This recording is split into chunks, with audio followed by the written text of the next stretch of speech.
right, back here with Sean McGurvey. It's McGurvey, correct? Got it correctly? McGurvey, yeah. McGurvey, correct. And Jason, I don't care what your last name is. We don't care. We just call you asshole. I'm sorry. I just said that on air.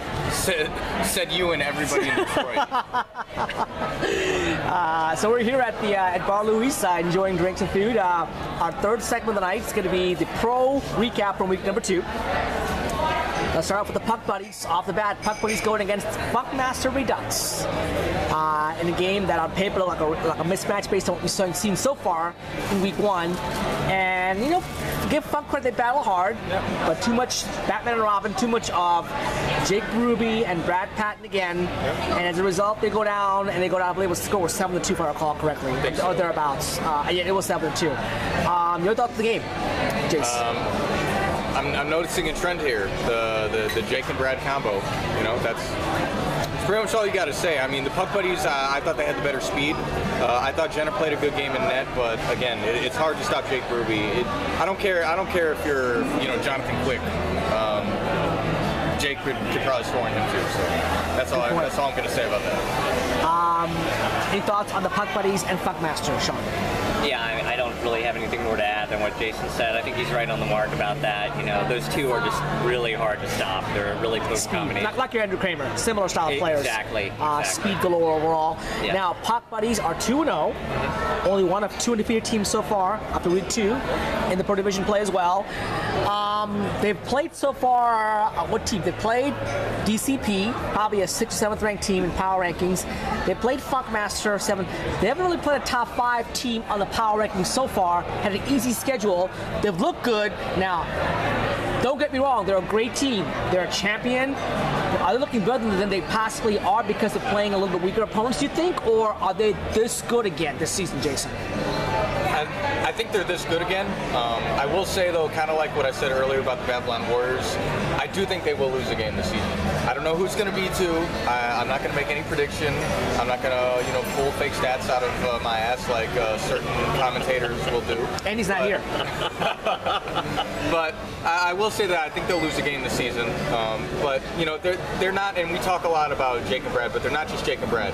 They have Sean, they have Ryan Kelly, they have Peter Doe, and they have a stacked team, and they have one of the better goaltenders in the league as well. So they're not just the Jake and Brad combo, as much as people want to laud them, and rightfully so. I think they're still this good. I still think they're the favorite to repeat, but I do think that they're going to be tested this season. You know, one point I'll put out in the Puck Buddies is Sean Rada, I think, is a great goaltender. Yeah. But you know what? He suffers from that strange, abnormal scenario you have when you have a great offense that sees so much action in the zone. You don't see that many shots on yourself. I don't think Sean gets in a groove. I think sometimes that gets hurt by not being in a groove out there. I think if you see Sean see more shots, you'll see that he's probably a top 1 or 2 goaltenders in the league out there. But sometimes you don't see that many shots. You have time between shots. You get a little cold. You know, you don't get the rhythm going as well too as a goaltender. So I think Sean Rada unfortunately suffers from having too good of an offense in front of him in this case. But as a goaltender, do you really want to complain about that? I wouldn't complain, but you know, good point. But oh no, my offense is too good. Oh, the humanity.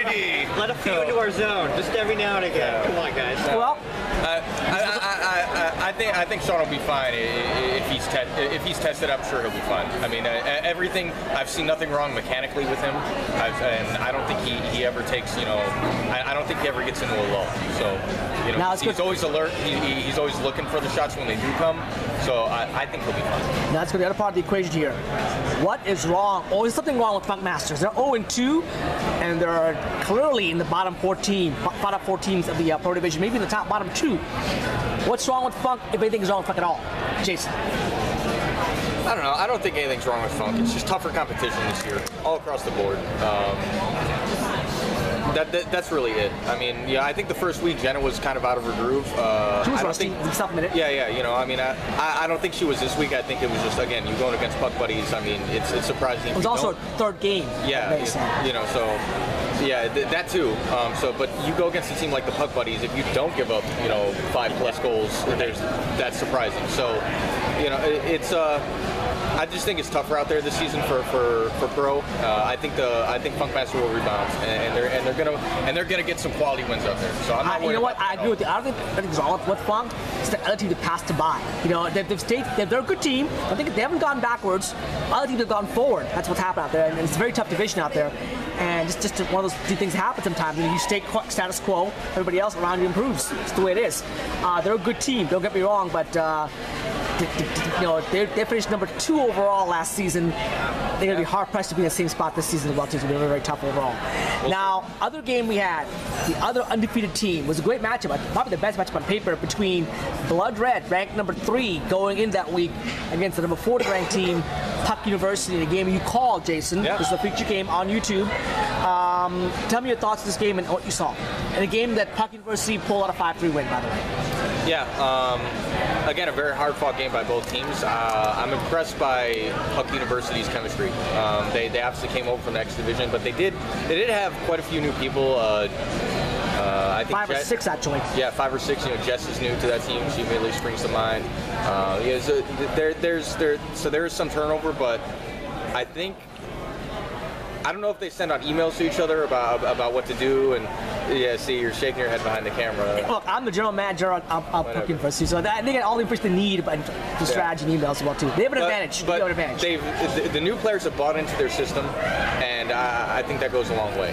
Now, I won't go so far as to say, I mean, I know they upset All Blacks last week. I won't go so far as to say that, you know, they're shooting for like a top 2 or 3 spot, but I think they have that ability. And I think if they continue to play their style and they don't deviate from the system, that they will be in that top tier teams with Puck Buddies and the All Blacks. Just a couple thoughts here, being someone who watches the game and knows the team very, very well. I thought we played one of about 4 games out there. I think we regressed from week number 1, and we still won, which is great news for Puck University. But there's a lot of improvement there to be done. We didn't forecheck very well. We had some sloppy turnovers out there. Not the style of game we want to play.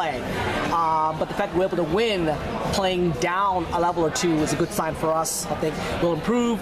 We have depth. Unlike other teams, if you know, name me your star. Name me your star in Puck University. Who's a superstar in Puck University? I don't know. There isn't one. It's more of a balanced team overall. So I think it's a different philosophy of how teams are built in general.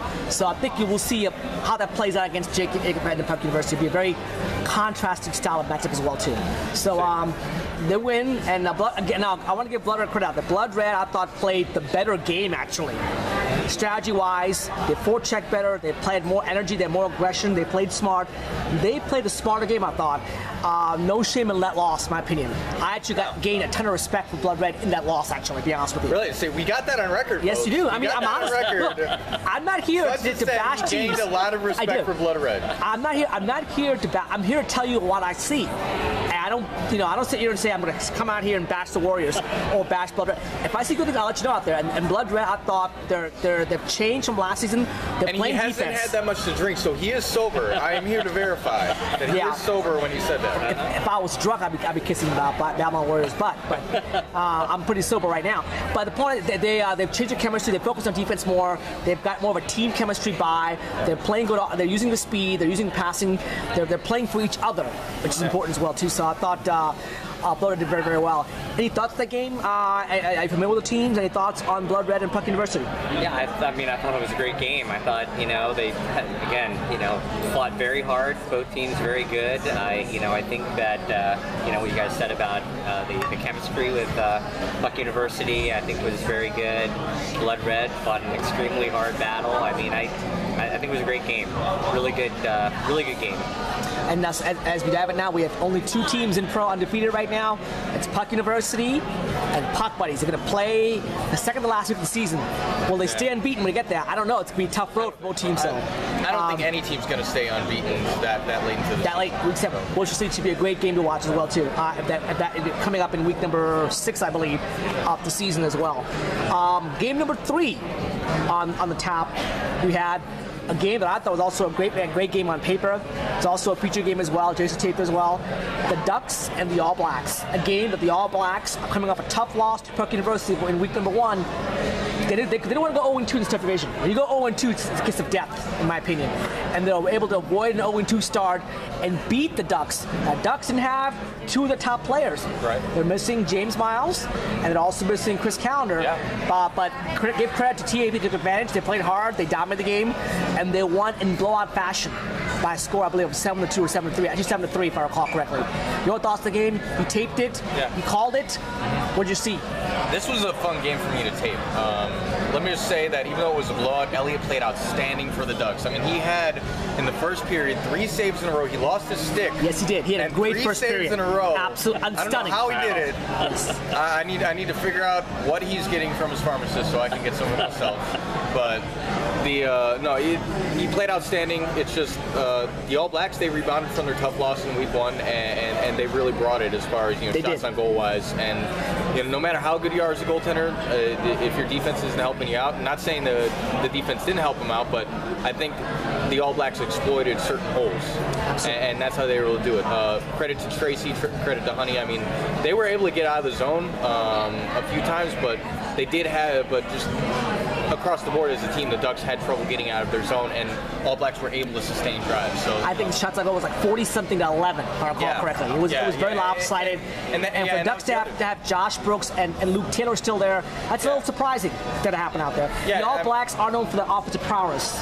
They're more of a defensive grind team, forecheck team, but they will actually lay the wood down and lay the smack down on the Ducks in terms of offensive chances and power strength and forecheck. Yeah, the Ducks defenders did what they could, but at the end of the day, the ability of the All Blacks to sustain those drives in the offensive zone is really what killed the Ducks. Absolutely. I want to give a quick shout out here in this game. One player to me played very, very well, and again, unlike other people on Facebook, I don't like give people love. There are a lot of players that I give love to that don't have stats. And one person I thought who played very, very well in this game is a female player who does not get recognized. I thought Sue Schaefer, the All Blacks, playing forward, put a bang-up game, a great job. Did a bang-up job being aggressive on offense, creating chances, controlling the zone, taking space and time away, creating space and time for the forwards out there. I thought Sue looked very good out there. I've never seen Sue be that aggressive, but controlled. She's more tentative on defense. She played offense this time around. I want to give Sue a shout out. She thought she played very, very well. And the previous game, in Funkmaster's game, I thought a Rob Riker, tall guy, Rob Riker, had played his best game I've ever seen out there. He was aggressive, he used speed, create chances out there. He's not a natural goal scorer, but I thought Rob played a heck of a game for Funkmasters as well too. So two people who normally don't get enough credit out there, but see, as I referee these games, I can see all the stuff out there. That's why I have an edge, because I see all these games, I can see the players, and those two players deserve to be talked about this week as well too. They're not players of the week, but they are players who should be given some love this week as well. Deserving of recognition. Absolutely, overall. So, as you talked about earlier, in this game, the Ducks fall to 1-1. TAB gets a big win here with the 1-1 stop. Moving on to the last game on the schedule on the pro side. Had two interesting teams. Both teams having got bad losses, blowout losses. DC W2Rs, the second game over at Rocky Sportsplex, going against the Snake Eyes, a team we talked about earlier as well too, or at least off the camera we talked about Snake Eyes off camera. Snake Eyes against DCP. Which team would struggle more, I guess the question. Which team was, will bounce back? And it was DC W2Rs who bounced back in a big, big way as it blew out the Snake Eyes 2 weeks in a row where Snake Eyes showed lack of foot speed and were beaten by foot speed in general and quickness in general. Are the Snake Eyes in trouble? Are they going to be relegated, do you think? Are they in trouble to be relegated, Jason Sticka? Be honest. No, I don't think. I mean, we talked about this off camera, but I'm going to rehash it for the viewer anyway. Snake Eyes are getting Lucy Myers. To me, that's to me that's. If you haven't heard from people, this is why you follow us on Twitter and on Facebook, because anything that happens with the league in terms of personnel always goes on Twitter quickly out there. You get Twitter alert on Facebook as well too. Lucy Myers, who's my personal favorite female hockey player, or hockey player in general actually, but number one in female by sure overall. Great person, great player, great attitude, great work ethic. Anything you want in a player, she's got. Right. Tell us how you really feel. And obviously, I'm a big fan of Lucy Myers. Yeah. And she's going to go into Snake Eyes as a commissioner. You put players where they're needed, and she's played with Snake Eyes before. They need her. It's a good match for them. They're going to get her, and they need her in forward. Lindsay Bittler is missing games this season because she's got a job with the Washington Capitals. She's their scorer for the Snake Eyes. So Lucy comes in right there, takes that spot right there, fills in, and a nice get back in the well too. Is that enough to have the Snake Eyes not finish last in this division, Jason? I think so. I think it's a game changer for him. Lucy's one of the better players, period, in the DCHL. Male, female, it doesn't matter. Agreed. I think that's a game changer for him. Now, DC Provocutas, I was real impressed with the way that they came back from their week 1 loss. I said it on Facebook, and I might have said it in last week's podcast. I don't remember because I have the memory of a goldfish sometimes, but. I said it wasn't going to take long for DC Provocutas to get their legs under them and to readjust and to adjust to the Rockville rink. And again, that proved true. They adjusted well. There weren't nearly as many offsides calls this week as there was last week by them. And so credit to Provocutas for they used the boards to get the passes out. They played well as well too. Did you watch this game at all, Sean? I did not see this game. Okay. And I'm going to ask you. The game obviously going to give you, it's going to be a fresh point of view as well too. How much of that bounce back win was DC Provocutas playing better or Snake Eyes being worse? Give me, what would you feel, if you saw it on paper, which was more the case? Is DCP better than they showed in week 1, or the Snake Eyes are as quote-unquote bad or in trouble as in the week 1? I wouldn't say that Snake Eyes was in trouble. I honestly think DCP probably just adjusted more to the new rink. They got a little bit more chemistry. They understood the geometry a little bit better. Better positioning in a new ring size. I think just DCP just started to gel a little bit more in the second week. So I don't know. I will say had DCP played like they did last week, the score would have been a lot closer. I don't think Snake Eyes would have come out with the win still, but I thought the score would have been a lot closer. So I think it's more DCP improvement. Yeah, good point here. So again, a great week 2 of pro action out there. A lot of upsets there as well too. Only 2 teams left undefeated so far after week 2. The Pucks have it right now, and we'll see how that plays out as well too. We'll be back momentarily here with an interview with Sean McGurvey from the Greenback Boogies. Talk about how he found DCHL, what he does with DCHL, his injury from last season, if he's recovered it or not. Back in 2 and 2 with a couple extra drinks here. We're at Bar Louie's here on a weekly review show with DCHL. Back in 2 and 2.